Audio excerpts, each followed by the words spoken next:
Alors qu'on entend une nouvelle fois France Gall, on l'a entendu tout à l'heure avec Résiste. Ah, vous l'aimez votre France Gall, hein? Et le festival lui rend bien, hein, parce que chaque marche à peu près on a France Gall.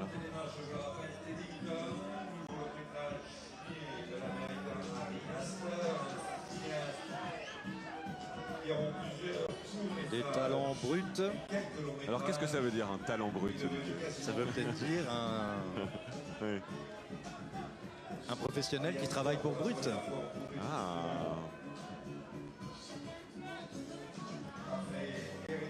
Après les égéries L'Oréal, les égéries Brut.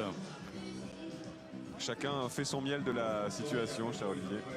Elle est venue sans ses abeilles. Elle est venue sans le miel et les abeilles. Ça, c'était une série passionnante. Vous vous souvenez? Vous étiez spectateur? J'étais largement né, oui. Oui, ça. Et vous faisiez le miel? Valérie Nataf. Ah oui.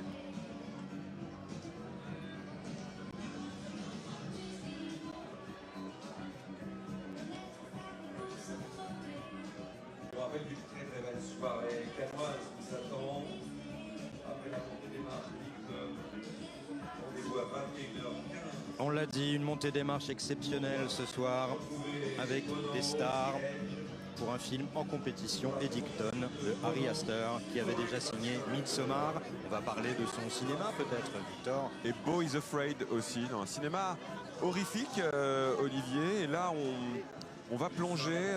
Hier, on était en 2018 pendant les Gilets jaunes. Ce soir, on est en 2020 en pleine pandémie du Covid. Alors, ça n'a pas l'air du tout sexy comme ça, mais on est dans un village perdu des États-Unis où un shérif local, joué par Joaquin Phoenix, qui est méconnaissable. J'ai mis plus de 20 minutes avant de me rendre compte que c'était Joaquin Phoenix, c'est vous dire. Et ben, il va s'opposer au maire charismatique, interprété par Pedro Pascal, et ça va déclencher, c'est le moins qu'on puisse dire, une spirale de tension communautaire. C'est un peu comme une radiographie de l'Amérique d'aujourd'hui, et donc on s'y reconnaît aussi. Tension raciale, tension police, tension de désinformation, anti-vax, enfin tout le monde est là, et ça va finir par créer ce western horrifique dont vous parliez à l'instant. Alors on parlait de peur justement. Je veux que la peur naisse de l'intimité, pas d'un monstre. C'est ce qu'a dit le réalisateur. Est-ce que, encore une fois, ça correspond à ce film?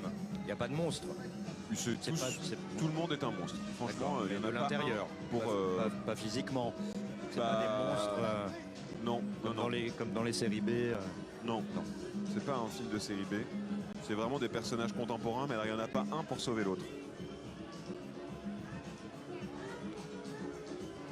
Relations toxiques, rituels, culpabilité, le deuil, l'héritage, la police et les thèmes habituellement traités par Harry Astor. Oui, mais là, je pense que c'est vraiment un film de transition, Olivier, plus philosophique que démonstratif, où la peur qu'on avait l'habitude de croiser dans les films d'Harry Astor change de visage et devient plus politique. C'est vraiment, en fait, un film politique qui prend de